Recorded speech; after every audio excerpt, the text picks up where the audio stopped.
Narito na ang mga nag-trending na kwento sa mundo ng social media. Si 39 anyos na Filipino nakapunta na sa lahat ng bansa sa mundo, nagpa-wow sa mga netizen. Mala Japan vibes sa ng Shibuya Crossing sa Caloocan. Bardagulan ng college department sa isang paaralan sa Cagayan, nagpa-good vibes sa netizens. Authentic na pili bilang word of the year ng Merriam-Webster. Pusa tumatahol na parang aso kinaaliwan online. At elepanteng si Mali, kumpirmadong sakit sa puso ang ikinamatay.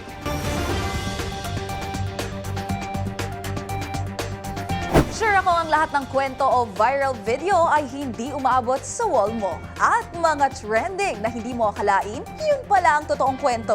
Kasama mga follow-up na ginawa namin sa mga post na humahakot ng mataas na views, comments, and shares. Kasama ang buong grupo ng TNVS Trending and Viral Show ang kukumpleto ng buong kwento. Sa ngalan ni Karen Oyong, ako po si Angelica Cosme at ito ang TNVS. Tuloy-tuloy sa pagbabalita, tuloy-tuloy sa serbisyo, sama-sama tayo, Pilipino.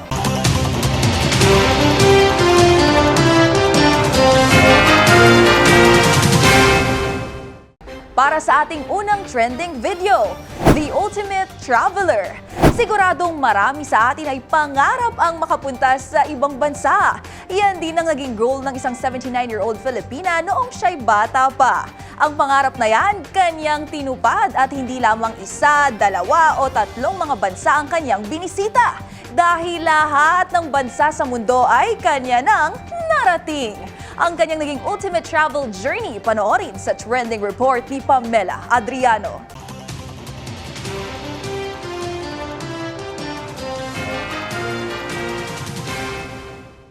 Tila kulang ang mga salitang travel goals para ilarawan ang lahat ng na-experience ng isa nating kababayan matapos nitong mapuntahan ang lahat ng bansa sa buong mundo. Meet Nanay Luisa Yu, ang 79-year-old Filipina na natupad na ang kanyang pangarap na malibot ang buong mundo. Nito lamang Nobyembre, napuntahan na niya ang ika-193rd o pinakahuling bansang kanyang binisita, ang bansang Serbia. Kinumpirma ng Philippine Global Explorers o PGE na noong November 9 ay narating na ni Nanay Luisa ang Belgrade, Serbia. Ayon sa PGE, nagsimula ang global escapades ng Pinay sa Amerika noong siya'y 23 years old pa lamang. Noong panahon na yon, habang siya'y nag-aaral, naglaan ng oras si Nanay Luisa upang pumunta sa iba't ibang lugar sa US. Kalaunan, nag-resign ito bilang nurse sa Miami dahil pakiramdam daw nito ay sagabal ito sa kanyang pagta-travel. Kaya naman nagdesisyon itong mag-invest sa properties. Ayon pa sa PGE, Mama Luisa o Tita Luisa ang madalas na tawag sa kanya ng travel community. Isa sa pinaka-memorable travels nito ang kanyang Dubai trip kung saan nito nag-skydive sa edad na 77. Si Nanay Luisa ang pangalawang Pilipino na sumunod sa 77-year-old na si Odette Ricasa na nakabisita na sa lahat ng bansa sa mundo.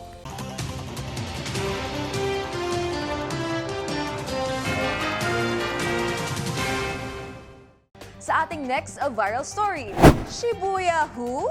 Goal mo bang makabisita sa Japan kahit sa presyong abot kaya at higit sa lahat, hindi mo na kailangang lumabas pa ng Pilipinas?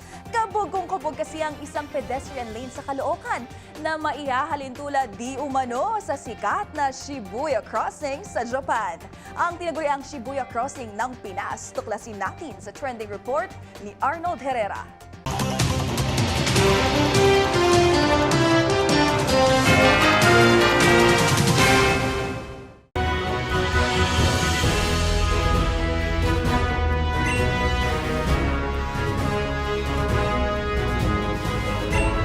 Picture perfect at Instagram worthy. Sa ganda at malapelikulang crowding effect nito, kahit sinong madadayo sa legendary Shibuya Crossing sa Japan ay paniguradong mamamangha. Pero alam mo ba na hindi mo na kailangan lumipad pa ng Japan para lang ma-experience ito? Trending ngayon sa social media ang video ng tinaguriang Shibuya Crossing ng Pilipinas na matatagpuan sa monumento sa Caloocan. Hindi man singlaki at singlawak ng sa Japan, hindi magpapakabog ang Monumento Crossing sa dami ng taong nagsisiksikan para lang makatawid sa kabilang dulo nito. Hindi maubos-ubos ang bugso ng mga taong tumatawid dito dahil ito ay strategically located sa pagitan ng dalawang malaking shopping malls. Maliban dito, malapit din ito sa LRT Monumento train station at mga malalaking bus terminals para sa mga nakatira sa Caloocan, Malabon, Navotas at Valenzuela. At ngayong holiday season na mas late nagsasara ang mga mall, paniguradong kahit madaling araw na ay hindi pa rin mauubusan ng tao sa tinaguriang Shibuya Crossing ng Pilipinas.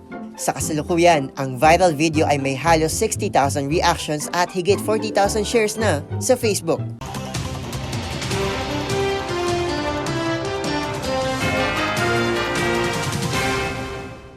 Sa ating next trending story, bardagulan yarn? Iba talaga ang saya sa tuwing sumasapit na ang intramurals. Bukod kasi sa walang klase, maraming alaala ang dala nito na siguradong tatatak sa isipan ng mga estudyante. Gaya na lamang ng intramural sa Cagayan State University. Pero ibang-iba ang atake nito dahil ang mga college department may bardagulang nagaganap.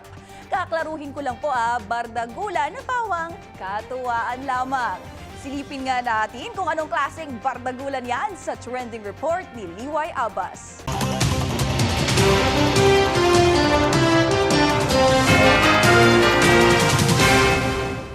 Intram season na naman, kaya sure akong excited na rin ang mga estudyante dahil may panibagong memories na naman silang babaunin. Lalo pa at isang beses lamang ito nangyayari sa isang taon.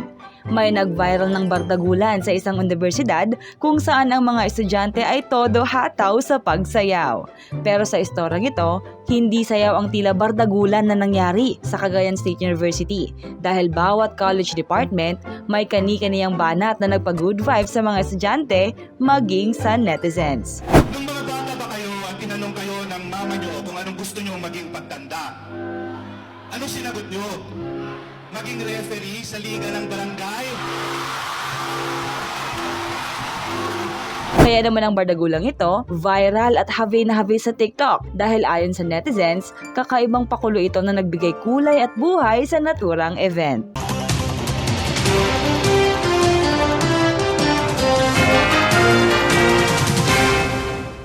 Para sa ating next viral story, tahol ni Moning? Bata pa lamang tayo ay pinag-aaralan na natin ang iba't ibang tunog ng hayop. Kaya naman alam natin ang pagtahol ay karaniwang naririnig sa mga aso habang ang pagmiyaw naman ay sa pusa.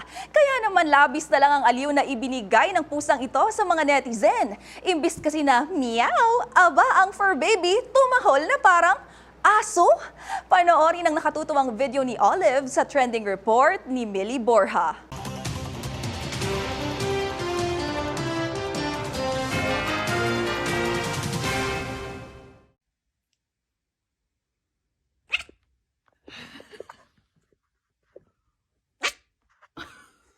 Hindi ho edited o manipulated video ang inyong napapanood dahil ang cat feline na si Olive ay talagang tumatahol na parang aso. Sa TikTok video na in-upload ng kanyang fur mom na may username na Ella Landy, makikita ang 1-year-old na pusa na bagamat tumatahol at maliksing tumatalon, cute na cute pa rin. Pero hindi naman talaga ganito ang tunog ni Olive simula noong ipinanganak. Sadyang ayon sa kanyang fur mom, lumaki ito kasama ang maraming aso. At ang mga pusa ay natututong magmeow dahil sa obserbasyon at socialization. Kaya naman hindi katakatakang na-adapt ni Olive ang uri ng pakikipag-usap ng kanyang mga kasamang aso. Ang cuteness ng alagang pusa hindi nakaligtas sa mga netizen. Ang isang ito, nagbahagi pa ng parehong karanasan sa kanyang aso. At ayon pa sa isang komento, bilingual daw si Olive.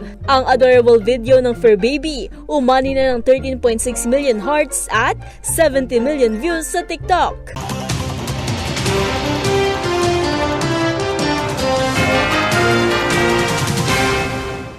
Sa ating next trending story, authentic. Yan ang itinanghal na Word of the Year ng American Dictionary publisher na Merriam-Webster para sa taong ito. Kung bakit at kung ano ang iba pang napabilang sa listahan ng top search word ngayong 2023, alamin sa trending report na ito.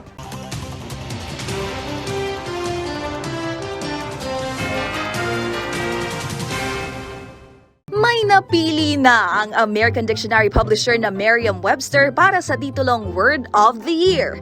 Ang clue, be true to yourself. Yan ay dahil authentic ang Word of the Year for real. Ito'y matapos itong maging top searched word para sa taong ito. Anila nakitaan ng substantial increase ang bilang ng mga nagsisearch sa salitang ito dahil daw sa mga kwento at usap-usapan na may kinalaman sa artificial intelligence o AI, celebrity culture, identity at social media. Ayon sa Merriam-Webster, ang salitang authentic ay kasing kahulugan ng real and actual. Nangangahulugan din niya itong not false or imitation at true to one's own personality, spirit, or character. Maliban sa authentic, ilan pa sa mga kabilang sa listahan ng top searched words para sa taong ito ay Riz, deepfake, implode, dystopia at X. Kung matatandaan, noong nakarang taon, gaslighting ang hinirang na word of the year.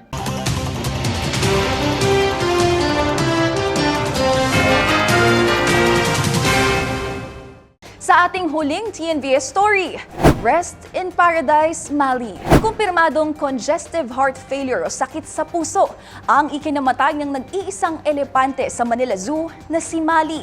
Ang 43 anyos na elepante natuklasan din na mayroong cancer at iba't ibang karamdaman. Mga detalye sa report ni Rovic Manuel.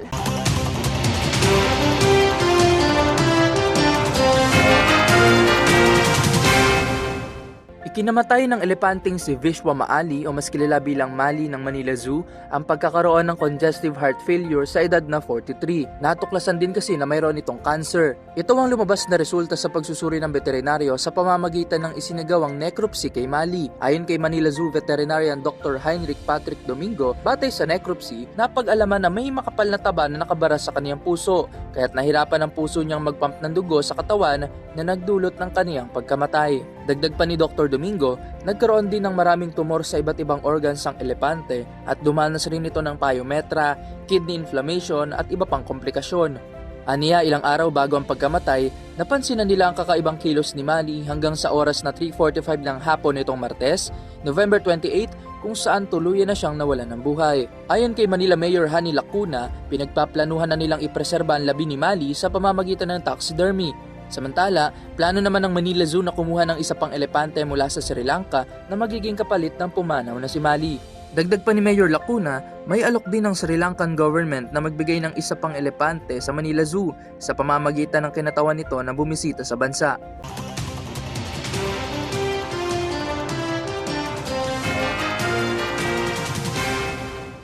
Isa na namang episode ng mga nagpawaw, kinagiliwan at iba't ibang mga insidente ng mga nag-viral na kwento ang ating napanood. Kaya naman kung meron din po kayong mga katulad na istorya ay i-share nyo na yan sa ating comment section o kaya naman itag nyo rin kami sa TikTok at DZRH News. At yan ang mga kwento sa likod ng mga nagba-viral na video kasama ang buong grupo ng TNVS, Trending and Viral Show. Assignment namin na kapag may nag-trending, aalamin, bubuuin at ipo-follow up namin ang mga detalye para kapag nakita mo ang viral video na may nag-share, ikaw na ang magdagdag ng mga impormasyong nalaman mo sa TNVS, Trending and Viral Show. Mula sa kauna-unahan sa Pilipinas, DZRH, ako po si Angelica Cosme. Tuloy-tuloy sa pagbabalita, tuloy-tuloy sa serbisyo, sama-sama tayo, Pilipino.